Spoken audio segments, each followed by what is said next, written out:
ردود أفعال اللاعبين على خروج كريم بنزيما من ريال مدريد. حرص العديد من نجوم كرة القدم على التعليق على خبر كريم بنزيما مهاجم فريق ريال مدريد الإسباني عن صفوف الميرينغي، وعلى رأسهم نجوم الفريق الملكي. وأعلن النادي الإسباني بشكل رسمي انتهاء رحلة بنزيما مع ريال مدريد بإعلانه رحيل المهاجم الفرنسي عن صفوف الفريق في نهاية عقده في الصيف الحالي.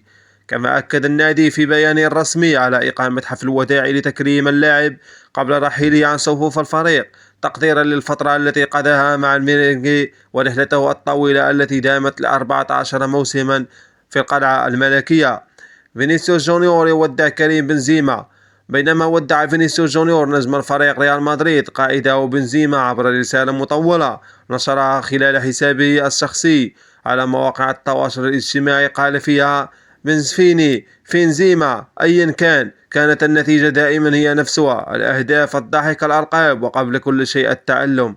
واستكمل النجم البرازيلي: عندما وصل الصبي من ساو جونسالو وهو خجول جدا إلى ريال مدريد في 2018، كنت أول من استقبلني، لن أنسى أبدا. وتابع فينيسيوس جونيور حديثه: لقد نشأت معك، فزنا بإسبانيا وأوروبا والعالم معا، وكنت قادرا على التصفيق لك بفخر كبير بالكرة الذهبية. وأكمل: لقد انتهينا من الثنائي الظلام، هذا في الحياة الواقعية اليوم، ولكن ستظل دائما مقاطع الفيديو الخاصة بنا مصدر إلهام وذكريات لوقت لا ينسى. ورسالة كامافينجا لبنزيما بعد رحيل الفرنسي عن الفريق. واكتفى الفرنسي كامافينجا برسالة مقتضبة عبر حسابه الشخصي على تويتر، قال فيها: لن ينسى الناس، لقد كان شرفا، أنت أسطورة.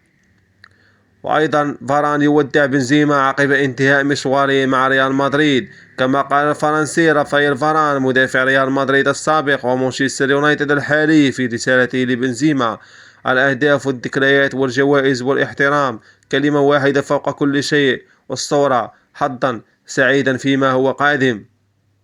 ورسالة ناتشو لوداع بنزيما. وقد نشر ناتشو مدافع فريق ريال مدريد صورة تجمعه مع بنزيما عبر حسابه الشخصي على مواقع التواصل الاجتماعي انستغرام، معلق عليها: وداعا كابتن. رسالة مقتضبة أيضا من داني كارفاخال لكريم بنزيما.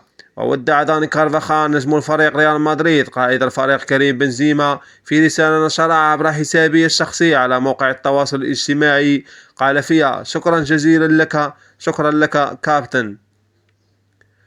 ونشر أيضا رودريغو بعد لاعب ريال مدريد بعد رحيل زميله بنزيما، وقال: ومن وجهته قال رودريغو في رسالته لتوديع كريم بنزيما: شكرا جزيلا على كل اللحظات التي تمكنا فيها من التواجد معا، شكرا لك على كل درس وكل هدف ومساعدة والألقاب فزنا بها معا، وحتى شكرا على كوني جزء في مساعدتك بالفوز بالكرة الذهبية.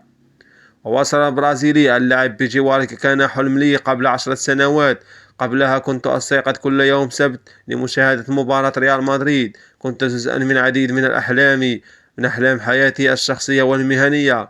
اليوم لا يسعني إلا أن أتمنى لك حظا سعيدا وكثيرا من السعادة دائما في المستقبل. إلى هنا نصل لنهاية هذا الفيديو، نلتقي في فيديو آخر، إلى اللقاء.